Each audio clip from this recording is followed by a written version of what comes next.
Queria agradecer as palavras gentis do Rogério aí, imagina, historiador. Estou concluindo ainda o curso de História esse ano. E de Teologia comecei esse ano ainda, falta 4 anos. Mas obrigado pelas palavras gentis dele aí, é uma honra poder falar com os irmãos e falar de um Deus tão grande, né?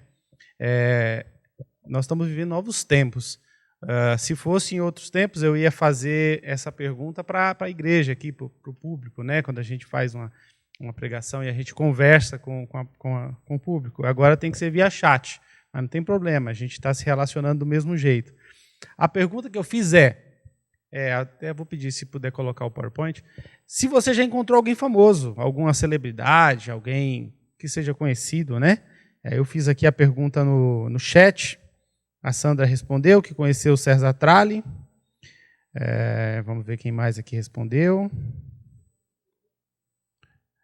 O Rodrigo de Oliveira conheceu a Renata Vasconcelos, Jô Soares, Alexandre Frota. O Alexandre Frota é sempre citado, né, gente? Que terrível isso. O Celso Russomano e vários outros artistas. A Martinha colocou aqui a Débora Bloch, Márcio Canuto, o César Tralli também, Carlos Bertolazzi, Lucas Anderi. O pastor Edgar já deu uma subida aqui no nível, hein? Conheceu o Geraldo Alckmin, José Serra, né? Já são políticos. A Esmeralda conheceu o Sidney Magal, que sensacional, Sidney Magal. Vamos ver, Bruno Covas, nosso prefeito, né? A Sabrina Sato sem maquiagem, como reconheceu ela, hein? Que coisa. E Celso Portioli também. E é isso aí, olha só. Olha o pastor brincando com o Nanuque aqui, minha cidadezinha. Gente, quando a gente encontra alguém famoso, você sabe que eu quase nunca encontrei artista. Quase nunca, não tive muito contato. Mas a primeira vez que eu encontrei um artista foi lá em Nanuque, foi na minha cidadezinha lá. Ele foi lá para um evento, era um artista da Globo, nem lembro o nome dele, de tão famoso que ele era, mas ele era da Globo. Acho que é Felipe Camargo o nome dele, é um artista aí. E eu quase nunca encontrei ninguém. Mas é engraçado quando a gente encontra alguém famoso da televisão, a gente sente alguma coisa. Vamos dizer que você encontre um artista, um cantor, alguém que você admire, que você goste, né? Dá uma emoção ainda maior, né? De você encontrar alguém ali que você gosta e tudo mais. Eu coloquei aqui 2 exemplos. Eu quase nunca, como eu falei, quase nunca conheci ninguém da televisão, mas teve 2 pessoas aqui que eu conheci que realmente foi muito, muito rico para mim, né? Já foi o PowerPoint? Só um minutinho, esperar entrar o... senão nem adianta. Não? Uma pessoa que eu conheci aqui, eu ia colocar a imagem, é o pastor Paulo César, do Grupo Logos. Eu, desde pequeno, escuto a minha mãe cantando, né? Desde quando eu era criança na igreja, cantava as músicas do Grupo Logos na época, e era um dos grupos bem conhecidos, e eu cresci ouvindo e aprendi a gostar das músicas, né? Já foi? Não. Então deixa eu passar aqui. Olha lá, o pastor Paulo César, né? Esse dia que eu encontrei com ele foi interessante, foi na Igreja Batista Central de Santo Amaro, e quando eu fui para tirar a foto com ele... Oi? Quando eu fui para falar com o pastor Paulo César, ele veio falar comigo, ele veio todo feliz querendo tirar uma foto comigo. E eu, quem sou eu, né? E aí ele parecia que ele que me conhecia. Eu fiquei um pouco impressionado com isso, né? Por isso que foi um encontro muito rico, além de vê-lo cantar pessoalmente, ainda tive essa oportunidade de ter esse contato com ele. Outra pessoa que eu conheci foi o doutor, né? Pastor doutor Russell Shedd, pastor Shedd. O pastor Shedd também foi lá na Igreja Central de Santo Amaro, e essa foto é interessante. Nessa época, eu fazia parte da Igreja Batista Vida Nova. E o pastor Shedd foi pregar na posse do pastor Jairo, que hoje é pastor lá da Igreja Central de Santo Amaro. E eu fui para esse culto de posse. E falei com o nosso pastor na Igreja Batista Vida Nova, aqui no Parque Santo Antônio, o seguinte...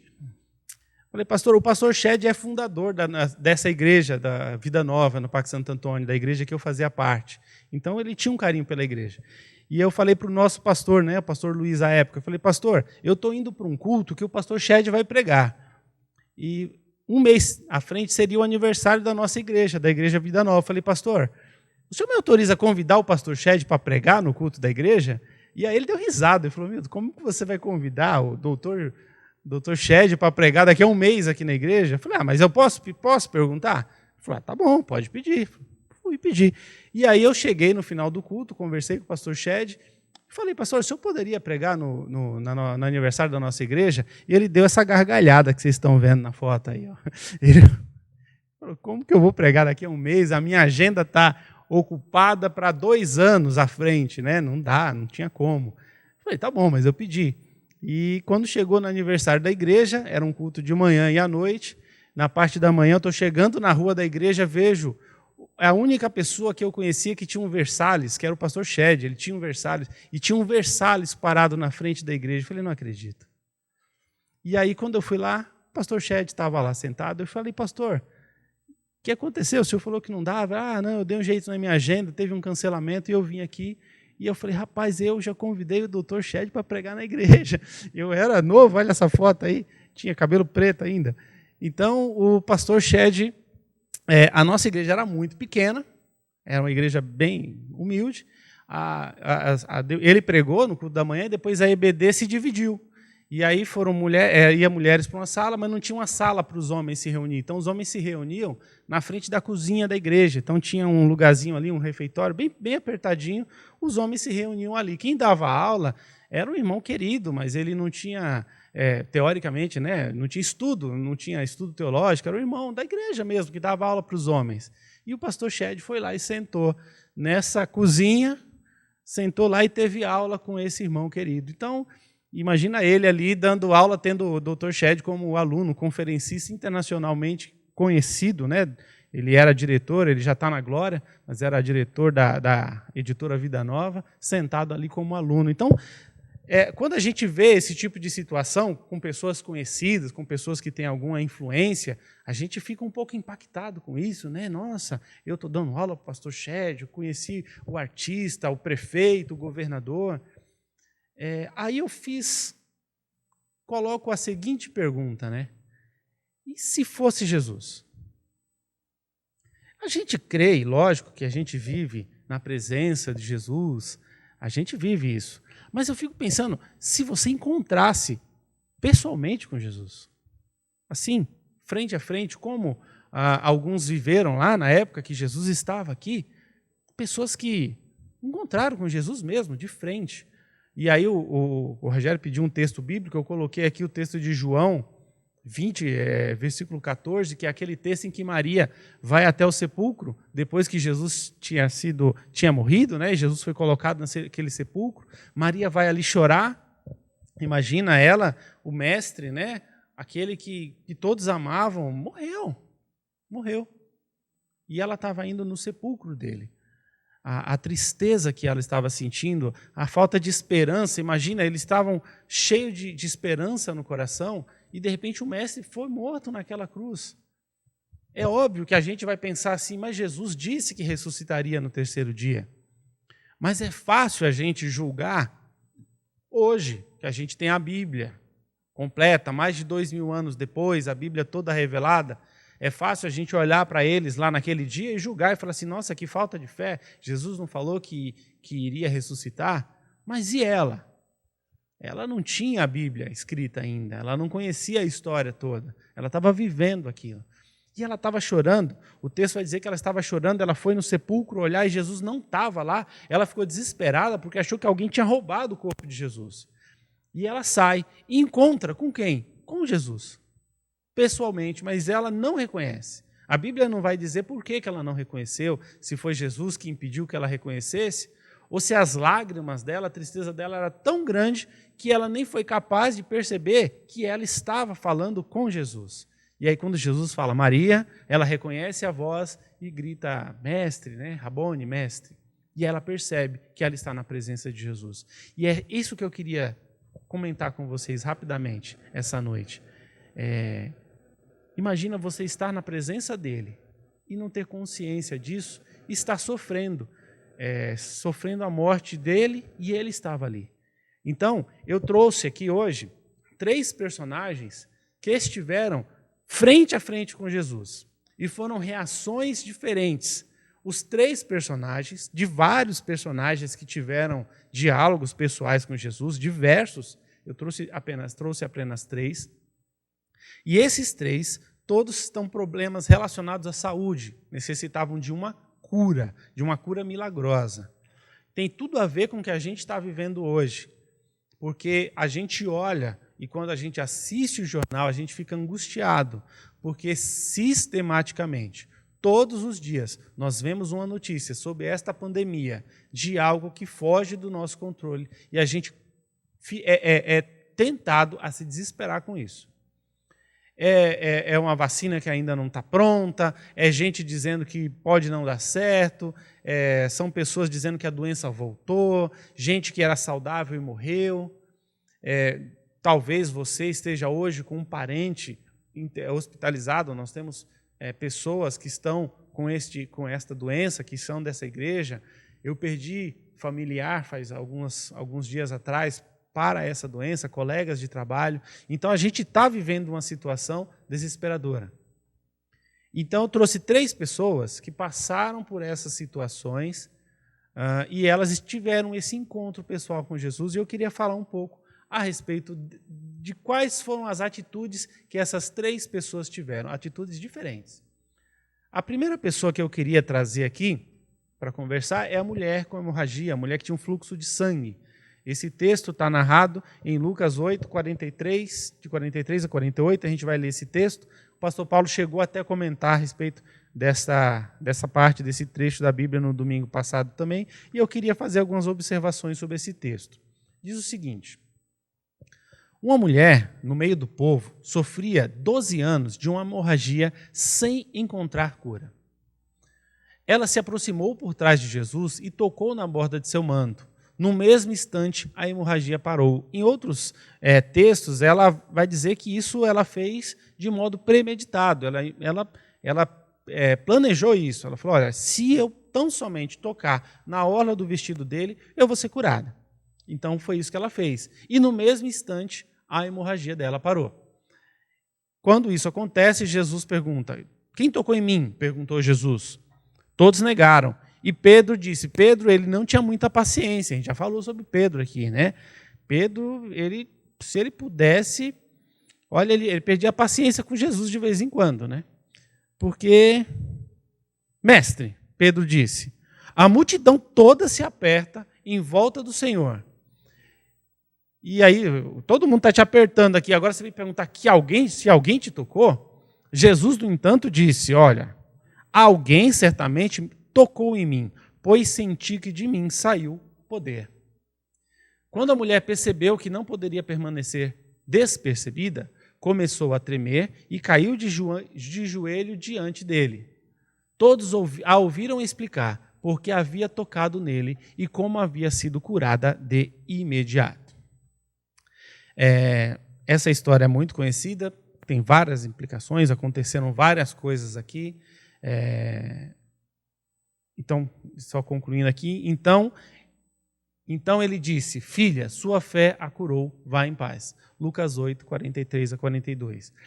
No original, esse curou, ele tinha ali uma conotação de que você está limpa por completo. Alguns historiadores, alguns especialistas, alguns teólogos vão dizer que essa cura por completo também queria dizer a cura espiritual de que ela havia sido salva, né? Mas a palavra pode ser curou ou salvou. Em algumas versões a gente vai ver a tua fé te salvou, em outras versões a tua fé te curou. Especificamente nesse texto, alguns teólogos vão dizer que pode ser que Jesus estava se referindo a uma cura completa, porque a palavra no original que é utilizada é você está limpa por inteiro, né? O que eu gostaria de chamar a atenção aqui, que esse texto nos mostra? Que existe uma diferença entre multidão e discípulo. Entre multidão, existem 3 categorias, na verdade. A multidão, o seguidor e o discípulo. Jesus tinha muita gente do lado dele, mas poucas pessoas estavam realmente tocando nele, tocando da forma correta, se relacionando, se aproximando dele de verdade. A gente está vivendo um tempo em que as pessoas têm seguidores nas redes sociais. As pessoas olham lá suas redes sociais e tem mais de 1000 amigos, tem muita gente. Agora existem expressões como digital influencer, né, que são influenciadores. Isso, eu vou te falar uma coisa com muita certeza. Se você tiver amigos de verdade que preencham uma mão sua, se você conseguir encontrar 5 amigos de verdade, você é uma pessoa muito feliz. Muito feliz. Por quê? Esta multidão aqui, que está seguindo Jesus, que está do lado dele, daqui a um pouco, é a mesma multidão que vai mandar crucificá-lo, que vai escolher por Barrabás. Nenhum desse pessoal ficou do lado de Jesus na hora que precisava. Não se engane, achando que você tem muita gente, que você tem muito amigo, que você tem muita influência, porque a Bíblia vai dizer que a todo momento existe um amigo, mas na angústia que surge o irmão. Então, quando Jesus estava ali no Getsemane, dos 12 apóstolos que ele tinha, que já é um grupo seleto, ele chamou 3 para vigiar com ele, para estar com ele em oração, e esses 3 não ficaram com Jesus, e dormiram e caíram no sono. Então, nem 3 ele teve. Então, não se engane.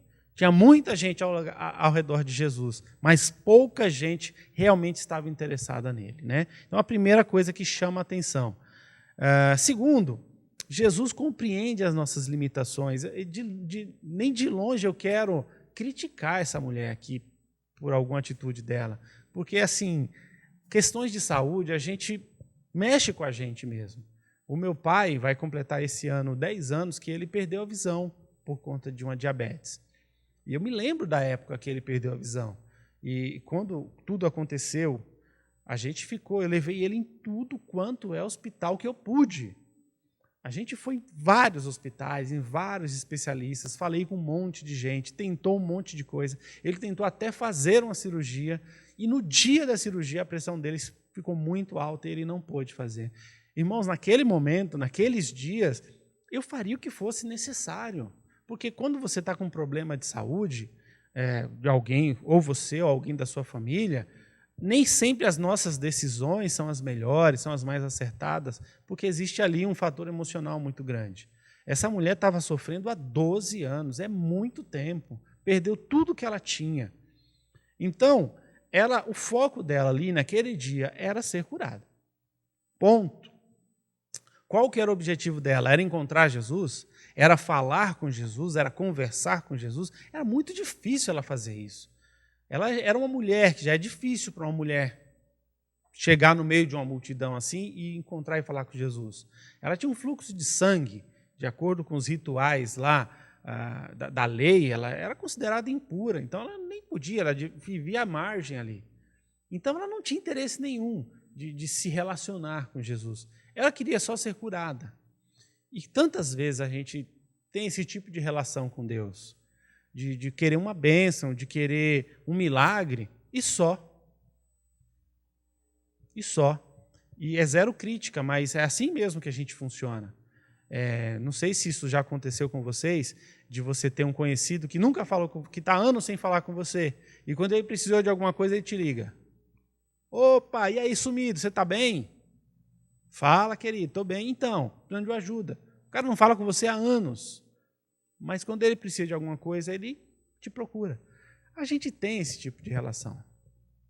Mas o terceiro ponto que eu queria chamar a atenção é que Jesus sempre, Jesus busca um relacionamento com o ser humano. Deus está desde o Éden buscando o homem.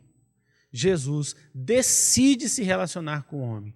Tanto é que ele desce do céu e vem se relacionar conosco aqui, pessoalmente. É um relacionamento intencional. Não é suficiente apenas ter as bênçãos de Deus sem se relacionar com Ele. A gente vai ver em outras situações aqui que só ser abençoado não é suficiente. 10 leprosos procuraram Jesus, 9 foram abençoados, mas apenas um voltou para agradecer e apenas um foi salvo. Então, por mais que a gente queira manter um relacionamento, ela foi curada por Jesus e ficou ali quietinha, e ela ficou queria passar despercebido e não falar com ninguém, inclusive nem falar com Jesus mais. O que eu queria eu já consegui, que era ser curada, ótimo, vou seguir minha vida. Jesus não. Jesus para e fala assim, eu quero me relacionar com você. Ele para toda aquela multidão, pensa naquela mulher que ninguém queria chegar perto dela, que ninguém queria falar com ela. E Jesus para e fala assim, não, eu quero olhar nos seus olhos, eu quero falar com você. Jesus quer se relacionar contigo. Eu sei que a gente está passando momentos difíceis e a gente faz esse tipo de oração mesmo. Só pede, que a gente possa ter um pouco mais de tranquilidade, serenidade para respirar e orar, para se relacionar com Ele. Que a gente possa falar com Deus não só para pedir alguma coisa, nem simplesmente para se relacionar, para ouvir a voz. Que a gente não busque o Senhor somente em momentos de aflição, não precisa ser assim. A gente pode se relacionar com Ele. Agora eu queria passar para um outro personagem, na mesma situação, só que essa história aqui é toda atrapalhada.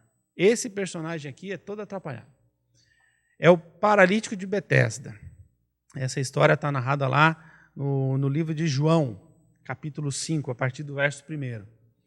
Então diz assim, João 5, a partir do verso 1. Depois disso, Jesus voltou a Jerusalém para uma das festas religiosas dos judeus. Dentro da cidade, junto à porta das ovelhas, ficava o tanque de Betesda, com 5 pátios cobertos. Ficavam ali cegos, mancos e paralíticos, uma multidão de enfermos esperando um movimento da água.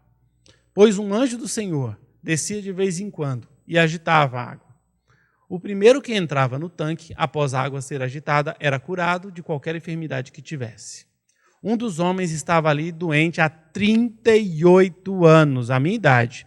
38 anos que aquele homem estava parado ali naquele tanque doente.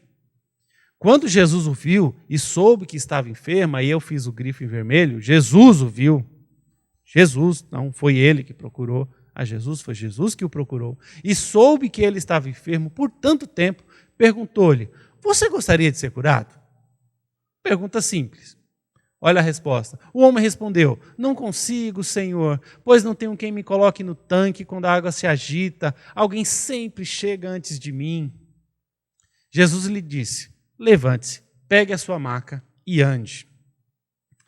Essa história é muito atrapalhada. Olha o que vai acontecer agora na sequência. Jesus lhe disse, levante-se, pegue a sua maca e ande. No mesmo instante, o homem ficou curado. Ele pegou a sua maca e começou a andar, obviamente. Uma vez que esse milagre aconteceu no sábado, os líderes judeus disseram ao homem que havia sido curado, hoje é sábado, a lei não permite que você carregue essa maca. O tema hoje não é legalismo, mas olha que absurdo.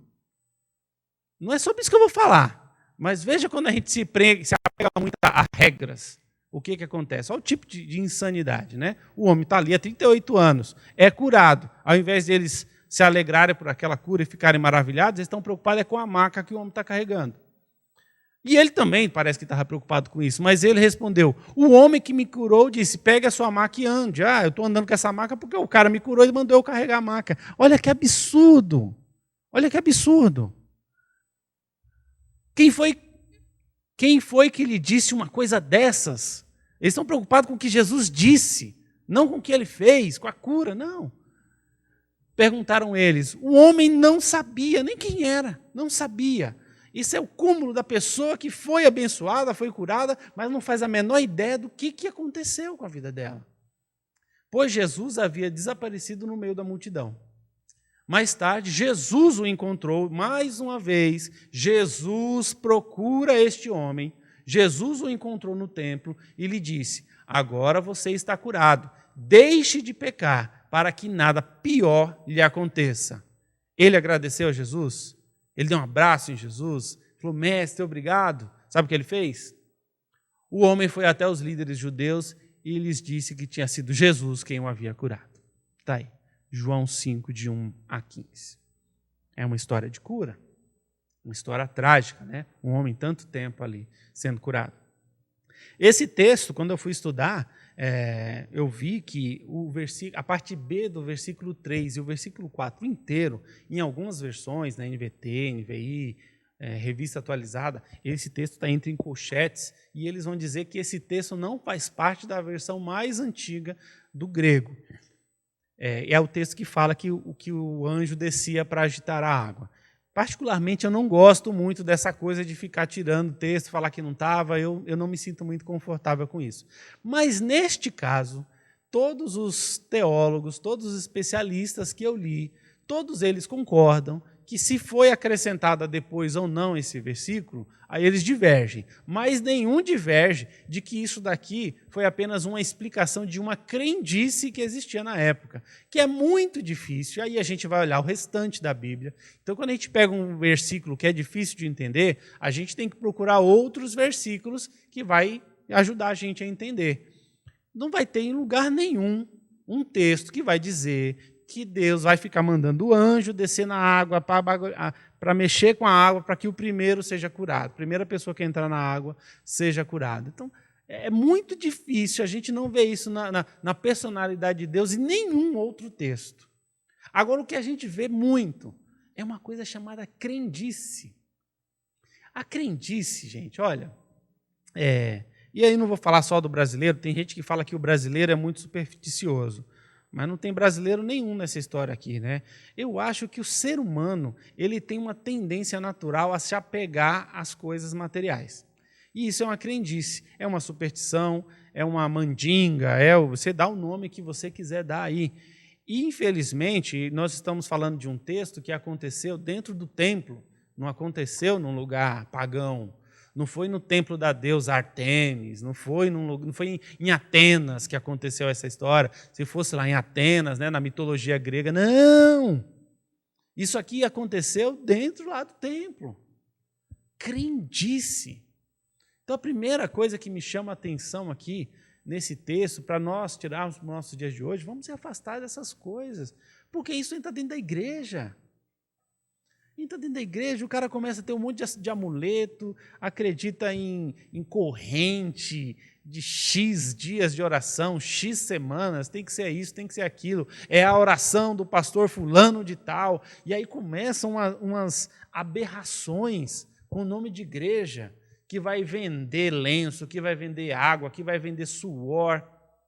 Para com isso. A gente não precisa dessas coisas. Irmãos, nós temos a revelação de Deus, é a Bíblia, está completa, está selada. Eu não preciso de um outro comedor de feijão com arroz chegar para mim e vir querer me dar a revelação. Deus revelou isso e isso. Deus revelou sim, está na Bíblia. A revelação foi completa, lá no livro de Apocalipse. Você quer ser profeta? Profetize a Bíblia.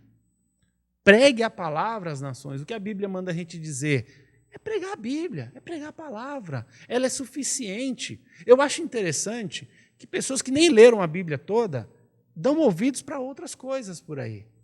Antes de mais nada, leia a Bíblia. Leia a palavra. Vamos se inteirar daquilo que está na nossa mão. E não ficar acreditando em crendice popular, em superstições que entram dentro da própria igreja. Dentro do nosso próprio ritual cristão aqui, a gente começa a acreditar nesse tipo de coisa, que não tem base bíblica nenhuma. Outra coisa que me chama muita atenção nessa história é o mimimi. O que é o mimimi? É a choradeira desse homem. Jesus para na frente dele e fala assim, o que você quer que eu te faça? O que ele tinha que falar? Eu quero andar. Mas ele começa a reclamar, porque ninguém me ajuda, porque sempre chega alguém na minha frente, eu não consigo. Mas tem gente que a gente vai perguntar, está tudo bem? Não está, não. Não está, não. Estou sofrendo, estou com dor. A gente fica até com medo de perguntar para a pessoa se ela está bem. Você pergunta e você fica mal. Depois que você fala com a pessoa, você fica chateado. Você fala, meu Deus. E às vezes eu pego o diálogo de pessoas que estão disputando para ver quem está pior. Estou com a dor na perna. Está com a dor na perna. E eu, que estou com a dor na coluna? Mas não dá dor de cabeça. E começa essa coisa. Uma choradeira diante de Deus. A gente tem que colocar diante de Deus as nossas súplicas, as nossas dificuldades, mas sem mimimi. Porque quando a gente coloca o problema tão grande, a gente diminui o nosso Deus. E a gente coloca esse problema bem maior que ele, como se eu estivesse apresentando para Deus um problema grande. Ao invés de chegar diante de um Deus grande e apresentar a minha causa, confiando e crendo que Ele vai me dar o socorro. Deus não perdeu o controle das coisas. Não pense que Deus não sabia dessa pandemia. Deus não está lá desesperado no céu. O que eu vou fazer? Eu preciso curar, eu preciso... Não. Ele é o dono de tudo, do tempo, das coisas. Ele é o soberano. Tudo tem um propósito. Então a gente não precisa ficar com essa lamentação, com essa murmuração constante. Isso não agrada a Deus. E por fim, Jesus, quando encontra um homem depois, ele fala assim: olha, você foi curado, muito bem, agora você está andando, que bom, né? Mas para de pecar. Porque senão vai acontecer algo muito pior com você. Porque existem coisas piores que a doença, irmãos. Existe uma doença muito pior do que a doença física, que é a doença espiritual. Tem muita gente aí que está sendo curada, mas não está sendo salva. O que adianta?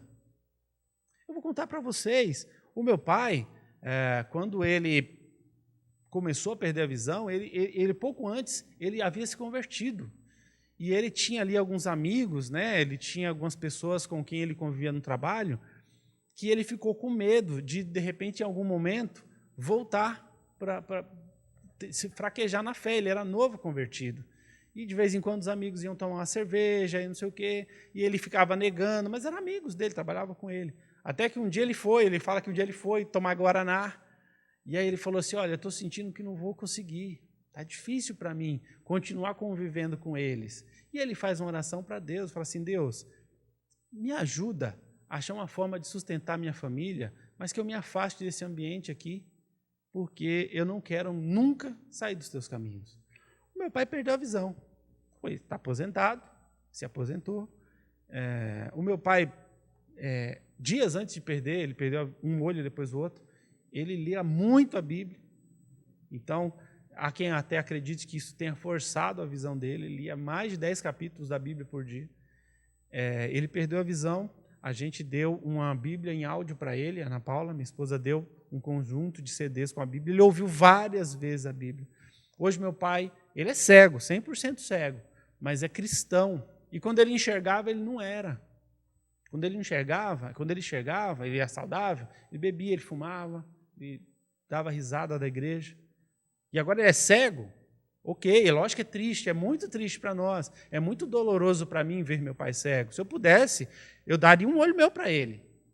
Mas se alguém pergunta para mim, o que você prefere? Que ele volte a enxergar e volte a ser quem ele era? Não. Porque ele tem uma doença no corpo, mas ele está curado na alma. Ele está curado da pior doença que nós temos, que é o pecado, que nos afasta de Deus.